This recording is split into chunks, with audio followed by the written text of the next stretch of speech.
I'm JD, the Media Jack, and welcome to episode 9 of the Media Jack podcast. Before we get to my guest today, I just want to remind you yet again that TheMediajack.ca is where you can go to not only support everything that I do here, but also check out the merch store of the Media Jack clothing line as well as merch line. There's some mugs and glasses and other things there. Venting is Normal clothing line and the Iron Bikini clothing line. So again, TheMediajack.ca is where you want to go to not only support me, but also check out the merch and maybe rock some Media Jack clothing. As well, that's where you can go to find all the locations the Media Jack podcast is available, including the Patreon page, where, yet again, Red Wolf Don is the executive producer of the Media Jack podcast. If you would like to have a shout out and maybe get your questions asked during a podcast episode, then go to Patreon and search for the Media Jack. Now for today's guest. It's Joanna, a good friend of mine I've known for quite a few years, and in fact, it's thanks to her I've been able to interview some of the most incredible and influential people in the music industry. Joanna herself has an incredible background and has probably the most knowledge on beer and craft beer than anyone else I may know. I know, Daryl, you're watching this, and I know that you are incredibly skilled and knowledgeable in craft beer, but I think maybe Joanna's got you beat. Regardless, let's get into the interview. It's Joanna on the Media Jack podcast. So I'm Joanna. I'm from Langley, BC, and I work at Camp Beer Co. I'm the production manager. Production manager. And what is the company that you work for, just to, flesh things out for anyone watching or listening? Camp Beer Co. is a small local craft brewery based in Langley, doing distribution just in the Fraser Valley, so very local focused. So if you haven't heard of us, I'm not overly surprised, but if you live in Langley and you haven't heard of us, for shame. Smarten up, damn it. Yeah. So what led you to get into this career? So I was really sick of drinking the standard PBR, old style Pilsner. I would kind of get to that point of being full before I was drunk, and I wasn't satisfied in any way, shape, or form. And hard liquor wasn't doing it for me. I'm like, this is extremely boring. I don't know. So I got into a lot of import beers, like stuff like Guinness, just sort of branching out, German beers, whatever I could find that was just not your standard American basic beer. There wasn't a whole lot of options at that time. So, I played around with what I could. And then I started seeing these other local beers that were coming up that were not like a lager. And so I started trying those. And then there was more brands coming up, and it was just so fascinating to me. I remember one of the first ones that really got me into it was Phillips Brewery over on Vancouver Island. Mm-hmm. They put out a ginger beer, and it blew my mind. And I was just obsessed. I started studying it, going to these breweries, trying every single beer that I possibly could. At the job I was working at the time, there were these two gentlemen that would come in and have business meetings. I didn't know what they did. I just knew that they were professionals. And then one day they pulled out this book, and it was all craft beer labels, and that I recognized. So being that we had a rapport, I went over and I was like, oh, what do we have here? And they asked if I had heard of this brewery, and I said, yes, I have. I drink their beer all the time. I love it. And they're like, oh, well, we just bought it. I'm like, oh, that's great. And it just kind of rolled from there. They liked my style of customer service, and I was really not into the job I was working at the time. So I wanted to try something new and something that I had obviously a passion for. So they offered me the job. I got it right away. I started off working as a kind of like the every person and it just gave me a lot of experience and kicked it off from there. I didn't know exactly which route I wanted to go, but I wanted to be in the industry.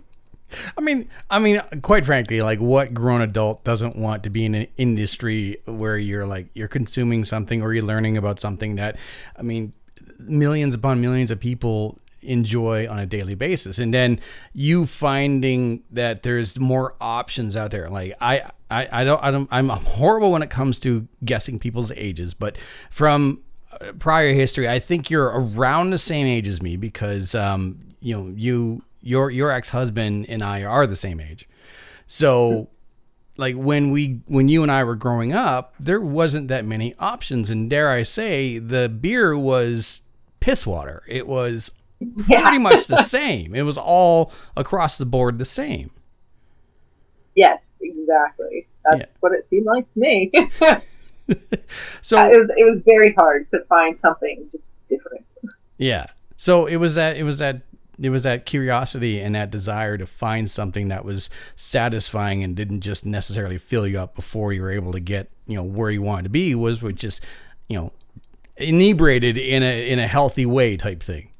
Yeah, and I will say that once I got into stuff with more flavor profile to it, more complexity, it 100% was not about getting inebriated anymore. It was just about appreciating the product that was in front of me, because that wasn't the end game. Yeah. I feel like when you're drinking those other kind of beers, your end game is pretty much like, okay, I'm just going to decompress and I'm not going to think about what I'm drinking. I just need to numb the day away. And I'm not saying I don't have those days too. We all do, but yeah. I just need to celebrate the fact I got through a day without mass murder. Here's a beer. Yes.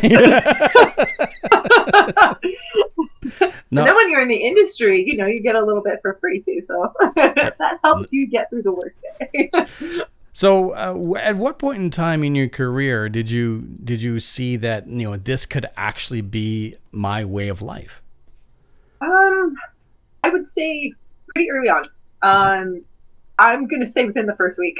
And I think it's because it was different from what I was used to. So all the years prior to that, I had been working in restaurants. So I would go from doing catering, being a chef, to being a server, to managing a restaurant.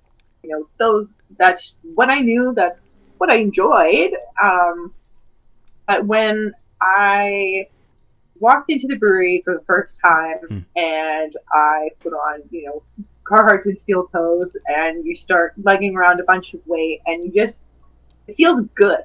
It felt, I don't really know how to describe it. It felt just so much more productive, I guess. And just having a hand from beginning to end of the process and being so involved in every aspect, just opened up this world of opportunity, and every day was a little bit different, and it was so much fun. I was hooked right away. So what does your job entail on a day-to-day basis? Oh boy. Well, currently what I do is I've kind of moved on to be a bit of a desk jockey. Okay. I don't mind that either. Okay. But it doesn't make for necessarily the best conversation. So with breweries, it's beer is a government regulated product. You don't really own your beer. The government kind of says you've got to pay your taxes, and they regulate everything. Right. So a big part of my job is to keep us legal, and there's basically massive inventory control is a big thing. Reporting to the government, dealing with federal and provincial, but also I do get a little bit of fun still. I make the production schedule, so if we've got our birthday coming up, I work with the brewer and say, hey, what exciting thing are we gonna make, and we come up with all of these ideas, and just trying new things, and just the creative side of it, is a lot of fun. And even the quality control, so making sure that the beer is still fit, or when we try a new try to make a new, different kind of beer and make sure it turned out well and make sure that it's good for the people. So it's, yeah, that part's a lot of fun. But the rest is, it's a little bit boring. It's a lot of spreadsheets. But that's all right. It's balance. Yeah, no, and it's got to get done, quite frankly. Like, there has to be checks and balances, right? There has to be someone behind a desk going like, okay, so this is the paperwork, and you got to get this shit done, and this has to be filled out, and we need this. I didn't realize, though, and like, I never really considered it, that you are your own company, but you actually do, it makes sense, have to answer directly to the government.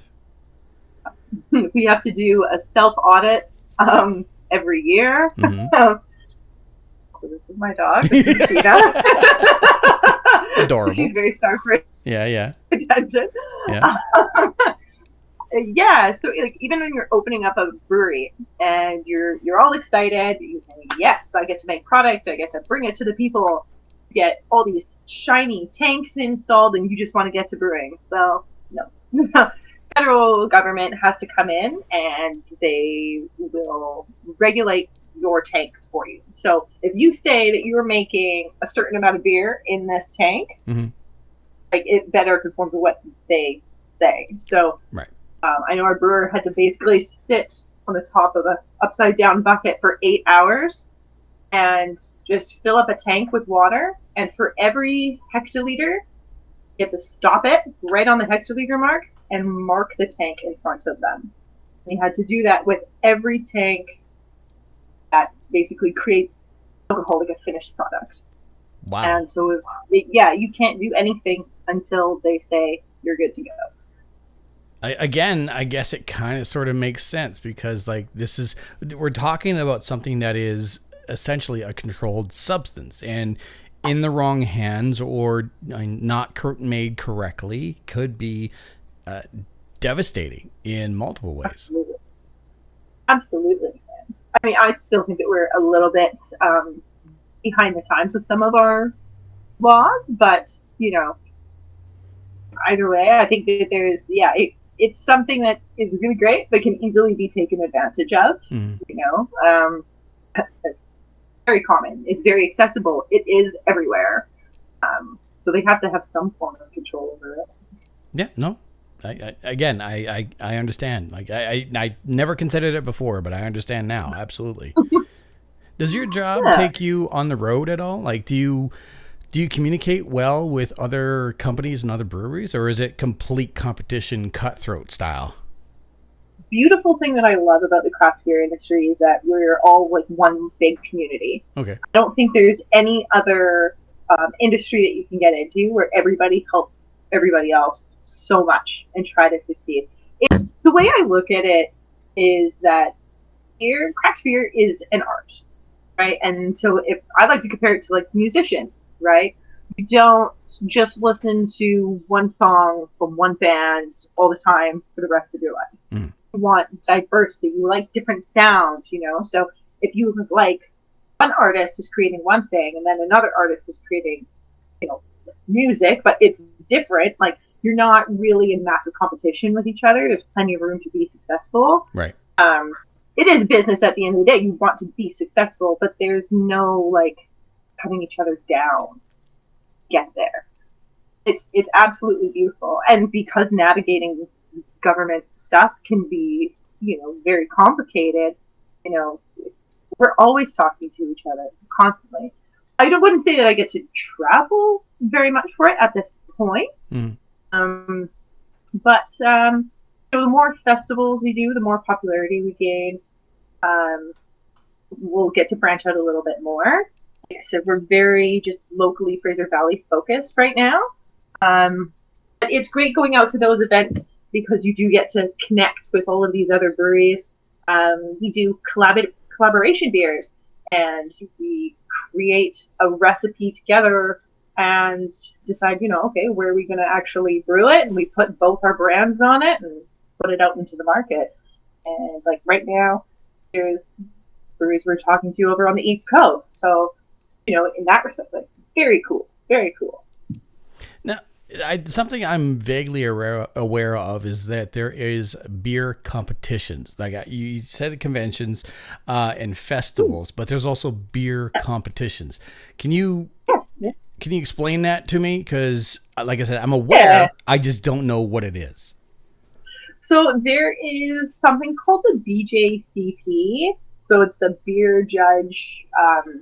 Basically, it's all of the guidelines for every beer style that's recognized, and very specific guidelines as far as like what alcohol content, what color it is, how much carbonation there is. Very, very detailed ranges. And so these competitions, they can be, there's worldwide, there's like the BC Beer Awards, Canada Beer Cup, North American, like they're huge. They're all over the place. There's ones for homebrewers. And so if you think that you've made a beer that is completely within spec, you can send it off and say, yes, like who has made the best to spec beer? It's definitely a competition, but I wouldn't say it's like, oh yeah, we beat that brewery because we're better. It's just like, yay, we did something right. That's one way of doing it. Sure. Yeah. Yeah. Interesting. There's other awards that you can win too. So it goes far beyond just like the beer itself. We recently won for our food program. We won for our tasting room experience. We're up for an award potentially, hopefully, for our marketing and label design. So it's very vast. With your company, it being a part of the craft brewing family, not necessarily like industry, yes, but like it sounds more like it's a community and a family. Yeah, absolutely. Well, what is like the big goal? I mean, you want to stay in business, yes, of course, that makes sense. You want to make money, yes, of course, that makes sense. But is it to go national? Is it to go worldwide? Is it to go like where is the end game? I feel like everybody's a little bit different. I feel like the last brewery I worked for was very much like, we're going to dominate the world. Like that was success for them, was growth, right? On top of making the money and being successful. I feel like success for them was reach. And whereas for us right now, the success bar is, we're making good beer that people are enjoying. People want to come to our spot. People want to drink our beer, and we're going to make money doing it. And we're gonna set the bar higher for an experience to give to people. We just do the little things better, and that's just what we want, right? Like our customer service, right? We're about the people, and we don't want to grow so big that we forget that. Maybe in a number of years, once we've kind of capped out, we're going to want to keep growing because that's just business. But like right now, it's not about that. There's a lot of breweries that are closing down, during the pandemic or trying to hang on past the pandemic, and because they grew too big, too fast, they've had to shut down locations. Some really big, popular, successful names are going through a really hard time right now. So, that's just not what we do. We just want to make a good product and make people happy. So, like, dare I say, simplify things, but you're looking for reputation. Yes. Yeah. Well, that you couldn't ask for anything better, honestly. To have a reputation in an industry, a good reputation in an industry, is like you can't pay for that. Yeah. I mean, people will pay us for it. That's what I thought. Clearly. So, I have Patreon, and on Patreon, the people who support me get an opportunity to ask my guests some questions. So would you like to field some questions that are meant for you, no one else, just you? Oh, bless. Yeah. So on Patreon, Daryl asks, you could always tell it's a craft beer because I never see anything in bottles anymore. Is there any specific reason why craft beer seems to solely be in cans? Yes. So there's a number of reasons that we've transitioned out of the bottles. One of them is that when you put beer into a bottle, and unlike your fridge light or the liquor store lighting, when it hits the glass, it doesn't protect the beer. What happens is it actually skunks the beer, which is an off flavor, which is not a desirable thing. There are some people who like that. So typically people who drink like a Corona, so I just really like this unique flavor out of it, that's actually being skunked. You just don't know that. Interesting. It actually does smell a little bit like skunk. So, but you can call it light struck. There's another scientific name for it. I won't go into all of that. But so that's one of the reasons. The other one is shipping. So aluminum is so much lighter than those bottles. And just damage-wise, like you can dent a can, but bottles will break. And especially when you're dealing with a government distribution, if you have any of those kinds of issues, they will reject your pallet and send the whole thing back to you. So you have a lot of onus to make sure that your product is in perfect shape from beginning to end. So yeah, those are a few of the reasons. Anyway. That's wild. Okay. Good question. Donna asks, what is the proudest moment of your career so far? Proudest moment? Ooh. I like, not to sound like really corny, but I feel like every day in this position, I'm feeling like I'm accomplishing something more and more, and like every day makes me feel like proud. Because when I got into being a production manager, when I got hired on as that, I had zero experience being a production manager. I only had 5 years experience working in a brewery of some capacity. So like me and Excel were not friends at my last job. Like I refused. Right. Now I like to think I'm a little bit of a whiz. So every time I learn something on Excel, I'm like, yes. And just working at a company, and I'm so proud of everybody in their own department. Yeah. Our brewer is absolutely incredible. His story, like coming from being just a home brewer, working the same job pretty much his entire life, and just saying, you know what, fuck it, I'm going to change and do my passion at like 47 years old is like absolutely incredible. And he's so good at it. And then you've got just an incredible taproom team. We are one of the highest rated consistently on Google for every brewery and restaurant in Langley and in the Fraser Valley, I think, as well.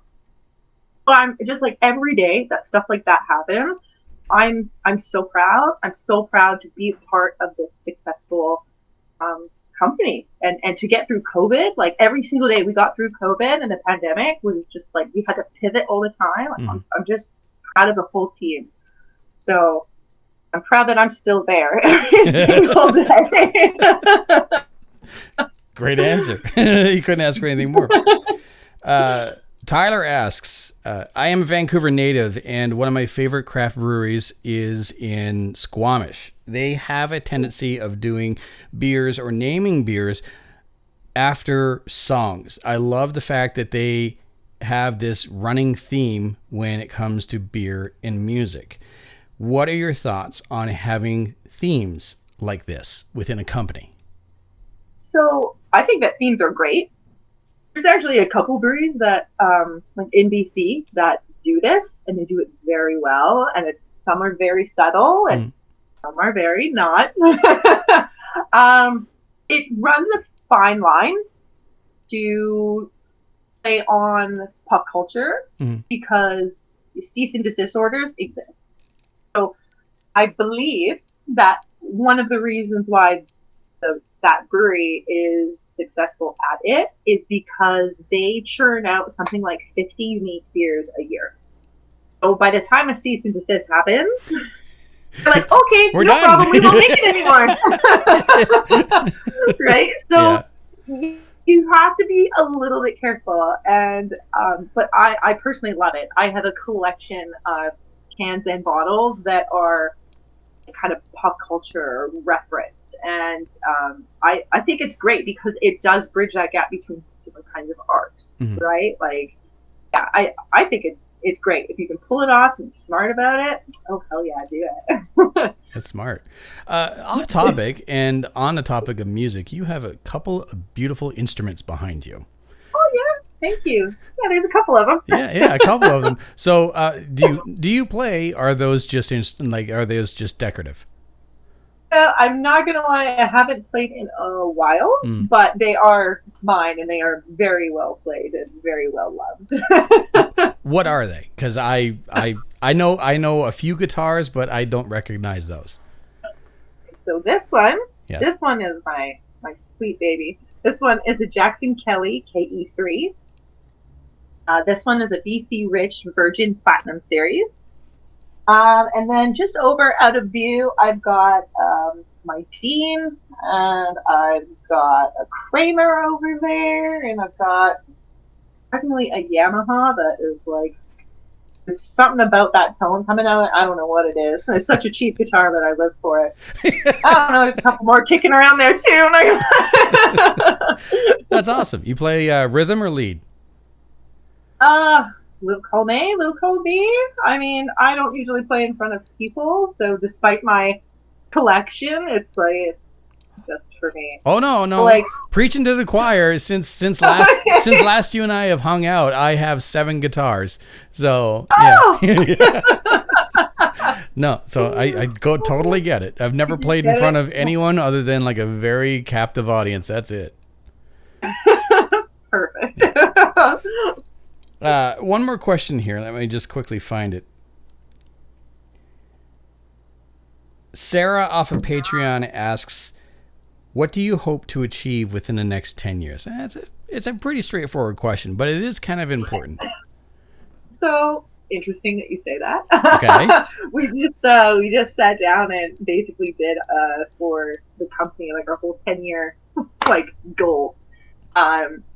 So I think that the story is generally the same. I just want to continue to be with this company, maintain its success, watch it grow, and keep the dream alive. Like that's what I want. Like I'm the type of person that is very loyal to the company that I am with, and once I have a job, I don't have this expectation that I'm gonna. It's just like a jumping off point.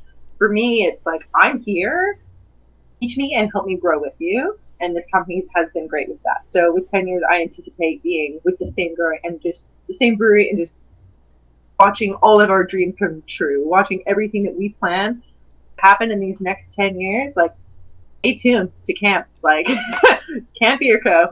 Because in 10 years, you're going to see a lot of exciting things. Awesome.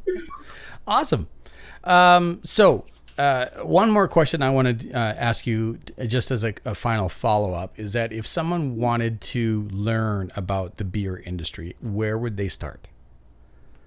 If you want to learn about this beer in general, I highly recommend the Cicerone program. It's just like cicerone.org. They have everything from beginners to you could be a master cicerone. So like sommeliers, it's the same program. I went through it. I'm on my first level. I kind of put a pause on the second level because it's just in the industry, in the thick of it all the time. But it's taught me a lot. More about the industry overall. I mean, it depends on how far you want to get into it. I'd say just visit your local brewery and sit up at the bar now that we can again and ask some questions.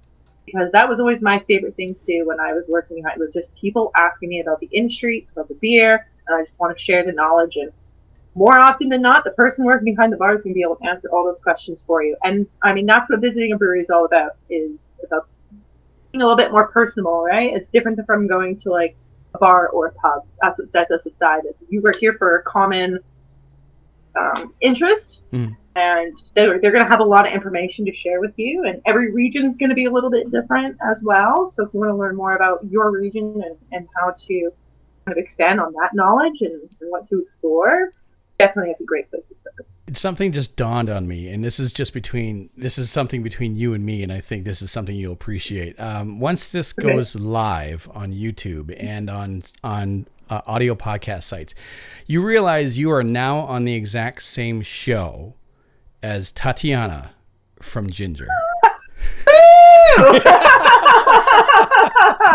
Well, now I've really made it. Oh, that's right. That's right. I did forget about that. Love that. Like I didn't even think about it until I was about to wrap up, and I realized, like, once I was done editing, like, holy shit, this whole thing has come full circle. You introduced me to Ginger. And then because of that, I was able to actually interview Tatiana from Ginger. And then years later, here I am interviewing you. Kind of weird that one happened first before me, but you know what? Like, that's good.